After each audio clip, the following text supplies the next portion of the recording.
Hi everyone, today we're going to take a look at creating fire inside of Houdini. First we're going to look at how to adjust the simulation so that the fire moves the way we want it to. And after that we're going to adjust some of the levels and properties inside of the material shader so that way the actual kind of colors and the look of the fire is exactly what we want it to be. So let's get into Houdini and take a look at how to do all this. To start out, I'm going to create a geometry node here, and inside of the geometry node, I am going to make a tube, and there we go. This tube, I'm going to switch it over to polygons, increase the height, and add some rows. There we go. And also add an end cap. This is going to end up being the logs that are going to be on fire. So I'm going to go to create a transform. And I am going to rotate this 90. Let's get the right axis.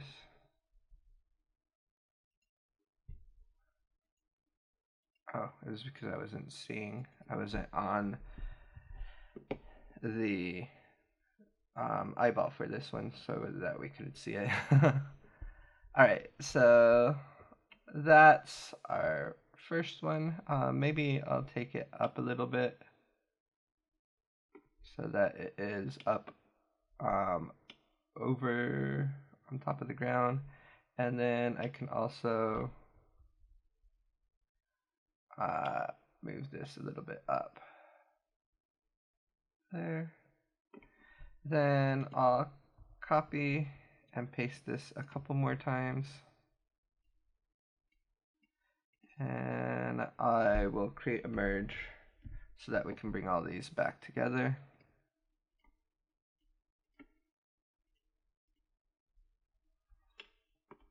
And I'll put the eyeball there. Here. And let's move this one back. And then let's move this one a little bit back and up.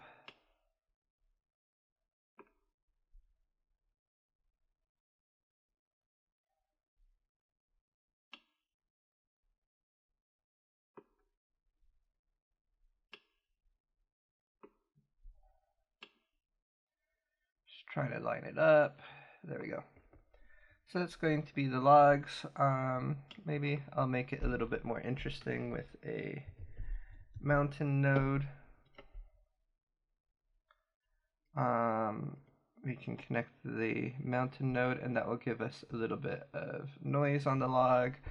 You can adjust the settings if you want to on the mountain log to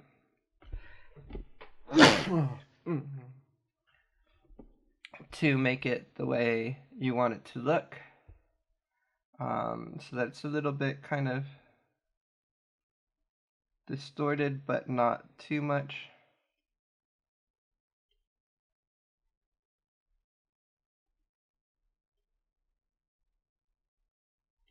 There you go. So just that way they're not perfect circles. Great. So I'm going to call this log geometry. And I'm going to create a sphere.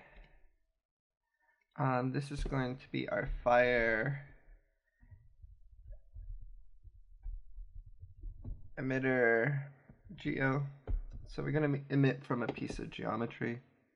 Let's go in here, and we can see that piece of geometry here. I'm going to switch over to polygon, so that way we have even faces going around. Also, I am going to use a transform to adjust its positioning. I'm going to bring it kind of up a little bit and maybe make it a little bit bigger.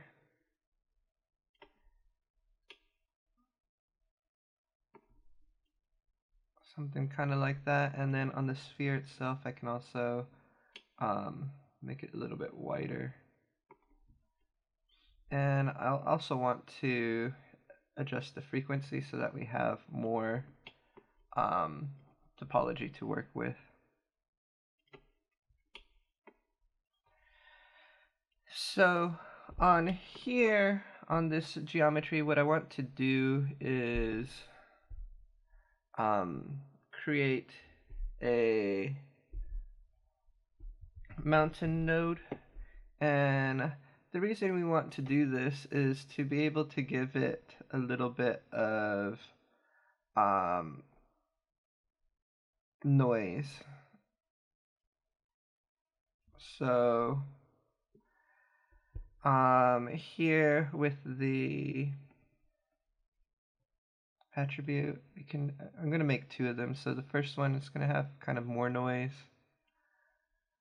but bigger element size, so that way when we kind of pulsate it, we're getting this kind of big moving effect here. And then I'm going to create a second mountain node.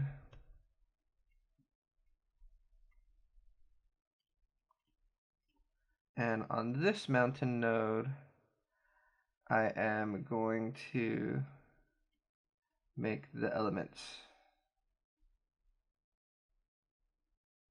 super tiny, but I'm going to bring the height down. Where's the height? There we go. So on this one, what we're doing is getting a little bit of kind of that subtle little movement going. And on both of these, I'm going to animate them. So I'm just going to put an expression here. $F, which is going to represent what frame we're on. And on this one, I'm going to divide it by 20. So that way we have a little bit of noise. And if I push play, I get this type of effect going on it. And I want to make sure that I'm playing back at real time. Let's see. So that's what we're getting right now with that. Maybe with this, I can decrease this to something like, let's try 5. So we get a little bit of that faster movement. I like that a lot better. And on the first one, I'm going to do $F again. And I'm going to divide the frame number by, let's try 10. And let's see what result we have right now. So essentially this is going to be the emitter, and the reason we want to kind of make the emitter a little bit animated is so that it's not emitting from one specific point, but it is kind of undulating a little bit as it's being created, and it's going to create a little bit more realistic movement with the fire. If you were doing something like a lighter or something like that, you wouldn't want to animate it because it's coming from a really constant source. But in this case, this works fine. So we have that, and then I'm going to select this piece of geometry now. And I am going to go to Pyro Effects and create Smokeless Fire. So I'm going to go to frame 1 and see kind of what we got right now without adjusting any settings. And that looks decent. There's some things that we're going to fix with it right now. If you look at it, it's really low resolution, which we can fix. And also, if we look at the render and take a look at when it renders, the flame itself looks really bright and saturated, and that might not be the look you're going for. It's not that realistic for flame. So I'm going to stop this and go back here. Something that I'm noticing now also is that on the log geometry, maybe I'll just add a quick color and kind of make it a brown color, so that way we have the logs there when we render. So smooth shaded, and let's look at the render again really quick just to make sure that it's looking the way we want it. Nope. Let's see what happened. Oh, got it on the wrong eyeball again. So let's go here and double check it. Yeah, it looks good. We have that. I'm not going to build a shader in this course, but I just want it to look a little bit more like it.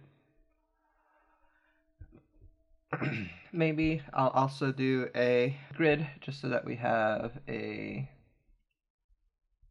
ground to work off of. So that's good. And then let's take a look at the pyro simulation. So we have the log that we created. We created the fire emitter geometry. Then we have the pyro import that was created with us when we did the smokeless frame, and then we have the pyro sim here. And then we have the grid object, which is our ground geo. Pyrosim is where all our DOPs, or our dynamic operators, are going to be. And the pyro import is basically taking in and importing the visuals of the fire and showing what we're going to actually render and whatnot. So where we're going to do most of our work is here in the pyro sim. Now actually, before I go too far, let's take the logs and make them the rigid bodies. Okay, so in Houdini 16 they moved the static from rigid body into collision so we can have the static object. So the log geometry we want in as a static object. So I'm going to create that. And if we go back and play it, we should have a little bit different interaction with the way the fire is working now.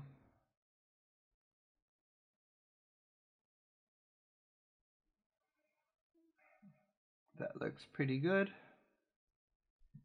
And I like that. So after that, we can look at kind of the real speed right now. That's what it's looking like right now. So I'm going to go back into the pyro sim. And if I push L, we can lay out all our nodes, and we can see that we have the static solver here now.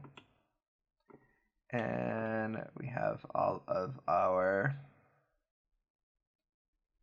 pyro effects here. So in the pyro solver, let's start off here. If we look at it, and right now,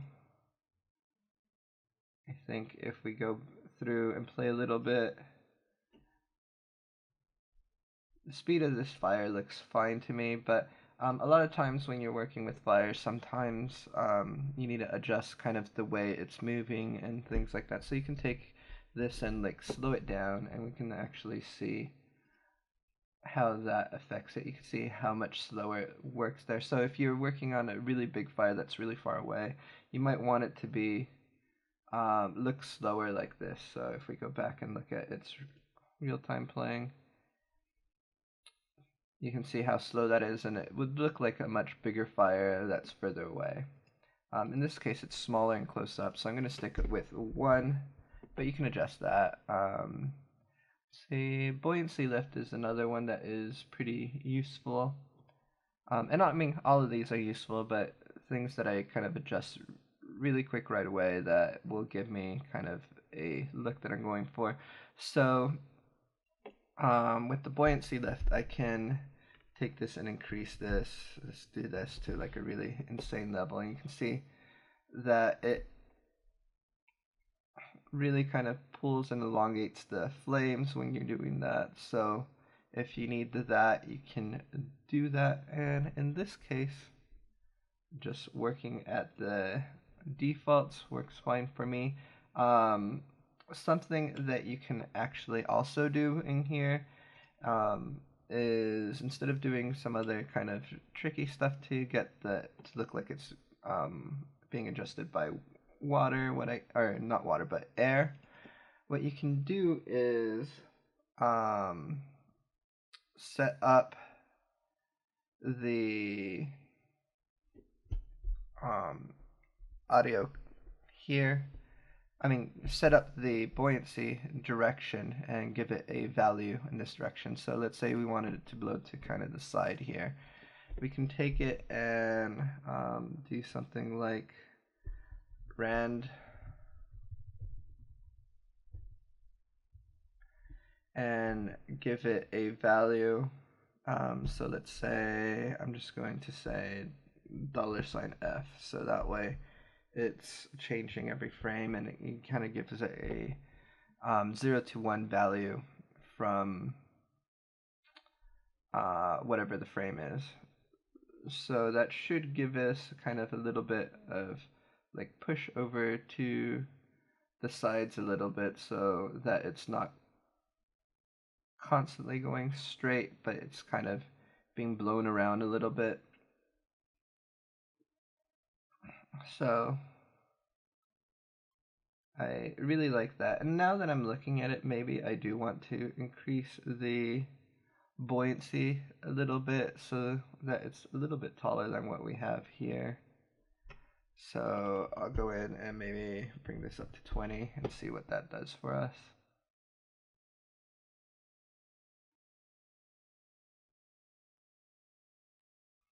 So I like that quite a bit better.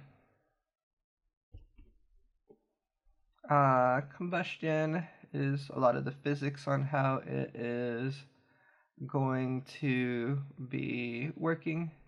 I'm not going to adjust anything in this tutorial since it's a basic tutorial. I just wanted to get it up and running.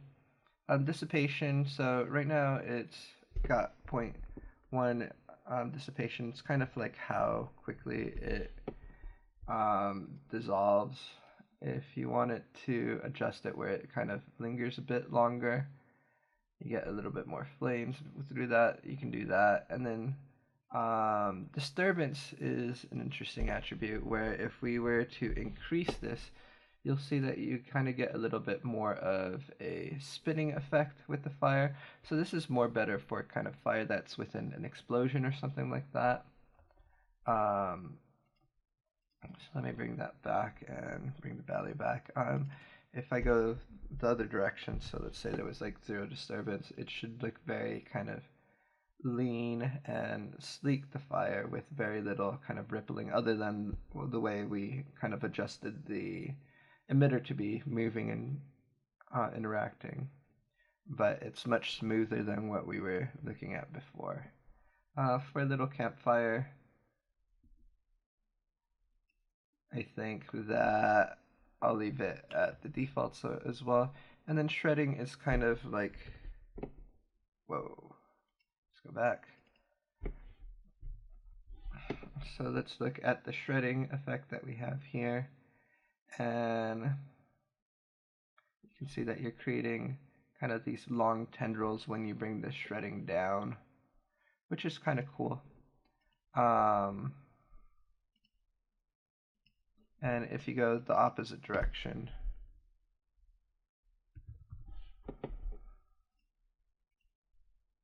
you can see how it's more kind of contained and tight in there. So with the shredding, I'm going to maybe kind of get somewhere between Oh, actually I want to bring it down. Sorry. Let's do it 0.5. So that I get these kind of long flames. Maybe that's too long. I bring it to like 0.1. And when you're testing your simulation, you always want to go back to frame 0, so that way you get the actual look of the flame that you're getting. 0.01, or no, it's too much.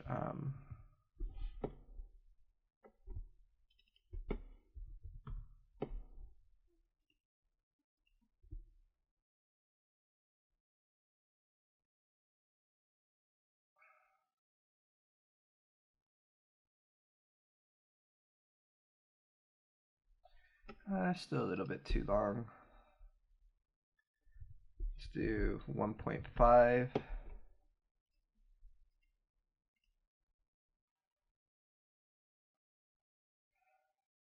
There we go. So I want it to get a little bit long, but not super long. And that works great. And then the next thing that we want to look at is this kind of detail here that we're not getting much of any detail. And that's going to be here on the pyro node. So I'm going to go back to 1, and this division side is how you increase the detail, and basically it's the division of the grid that it's creating the fire simulation in. So right now it is at 0.4. If we want it to be higher detail, we need to bring it lower. So if we bring it to 1, we can look at the detail, or 0.1, sorry. You can see that it takes a little bit longer to simulate. And also we're getting more detail in these areas here.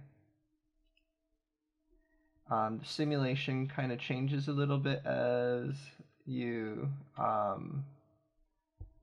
look at it in a higher division size, so you might need to adjust some of your settings as you increase this. But it's better to have like getting the general idea to start off at the lower simulation so that you can do it quicker, and then work your way up to higher values. So I'm going to stop that, maybe put it at 0.01. It's going to be a lot slower. And go to frame 0 and play. It just might be too much for the demo right here, but you can see how much longer it's taking per frame. So I'm going to escape to stop that, and I'm going to put this at like 0.09, just a little bit higher quality than we had a moment ago.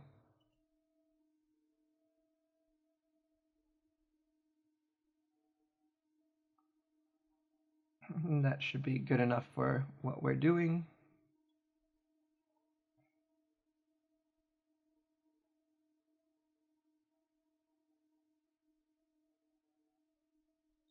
And I'm going to stop it here so that we have a frame that looks interesting. We can work on it a little bit more. Let's look at the render view now and see what we're getting. Actually, let's create a camera so that we know what we're actually seeing. So I'm going to get a new camera. I'm pretty much getting the whole frame anyways. I'm going to lock it into place. And let's look at the render.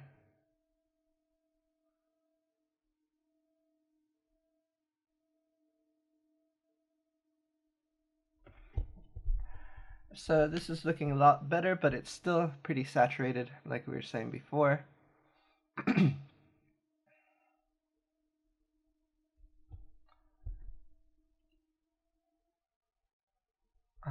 Let's stop this right here for now. So if we look at the render view, kind of what we're getting here, we also would expect this fire to actually emit light. So we can go to the lights here, and I mean we could throw in any light and get lighting, but we have an option here to do a volume light, which will take the fire and make it emissive itself. So that is pretty convenient, and we'll take that there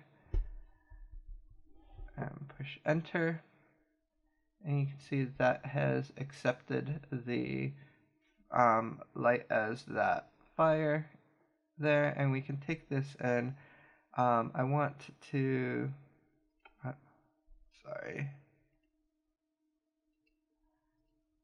take this and I'm going to change it to kind of a warmer orange color for the color of the fire. You can see kind of how it's emitting.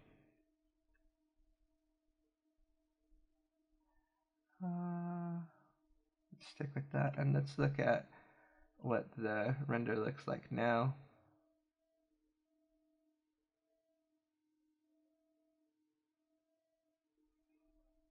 So you can see that it's going to emit light, and that's the only light that's created in the scene. It's pretty dark, but we're getting kind of an interesting look here. We can adjust the intensity if we wanted to, so that we can have like a bright light or something like that coming from it. I'm going to leave it at 1. I think that's enough for what we're doing right now. I'll probably also want to throw in an environment light. And since it's kind of dark, I'm going to make it kind of like twilight. So bring this pretty dark here and maybe desaturate it some so we got this kind of dark evening light.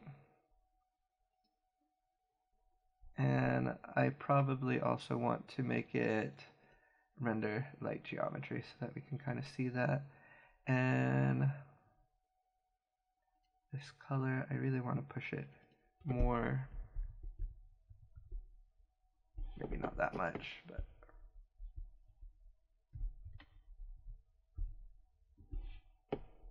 I just want to get enough light where we can see everything,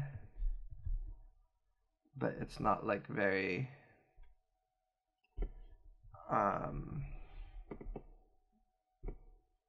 very dark, so or too dark or too light. But here we're getting kind of that effect, which looks really nice. That is good. So let's take a look at this flame now, because that's really saturated for the look that I want to go for this, and make it a little bit more realistic. So let's go to the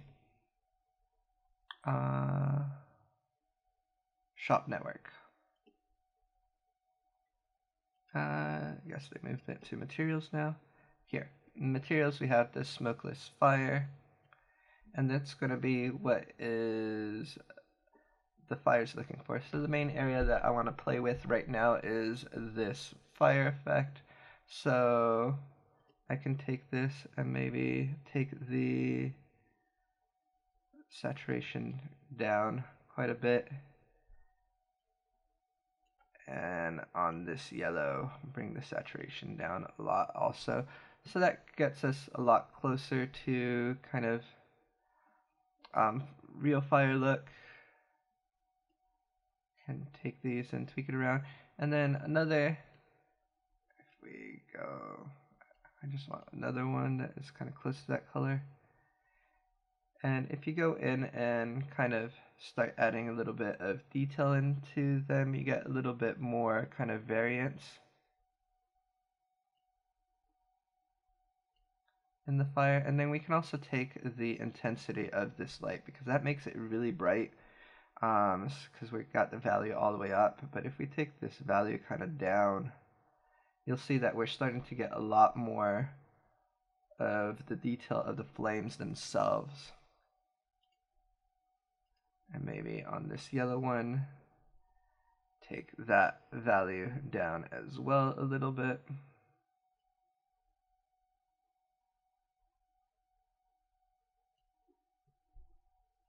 And maybe I don't want as much of the white coming up here at the beginning. And maybe take this white value and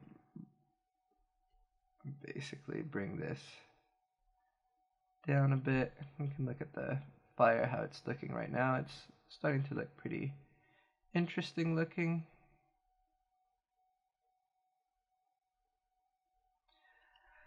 Another thing with fire is that it's pretty active, and when it moves a lot, you're going to get some motion blur. So we want to make sure that on our scene, we are enabling that too.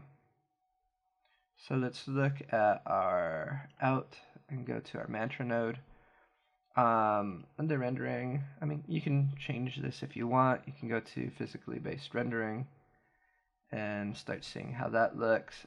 I feel, I don't know if it's true, but I feel like it renders a little bit faster for the fire and physically based rendering. So I like that. And then we can add motion blur.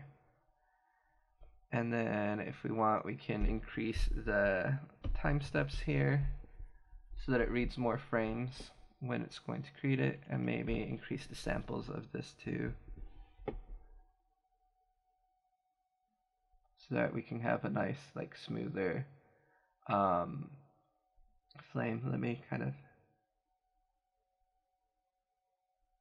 start rendering in this area here, and you can see now that we're looking at this area how smooth that fire is really looking in that area, especially like at the tips. So we have this like nice flame working for us.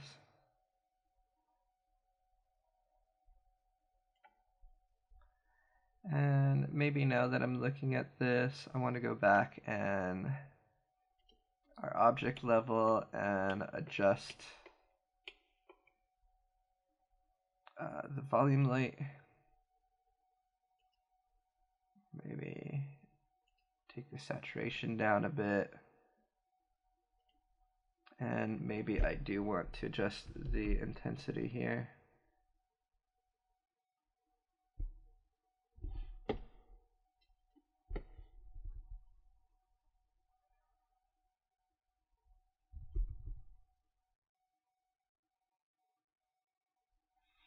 It's not giving us much of an effect. It looks like it's just the initial fire that was there.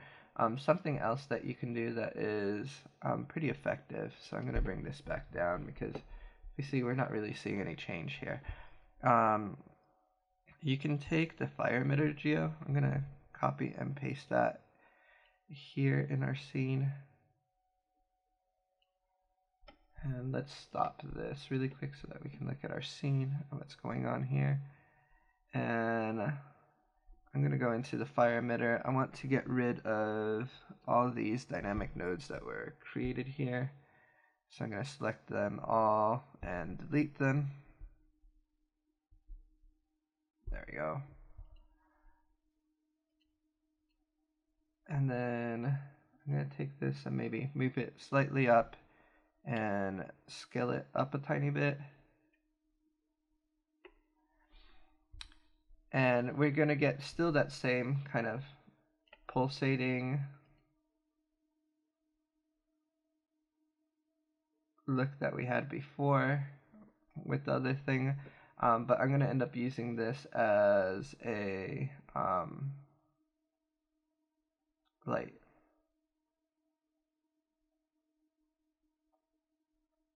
Let's see, there we go. So it's moving around and acting a lot like the flame. It's not dynamic or interacting with this other object at all, but it's moving a lot. And I'm going to use this as a light. Let's take a look here at the render because we're not getting kind of any too much light additionally from this on the objects. So I'm going to go to scene view with this selected on lights. I'm going to create a geometry light based off of that emitter. And on this geometry light, I'm going to kind of tweak the color so that we're getting that. And let's look at the effect that we're getting in the actual render.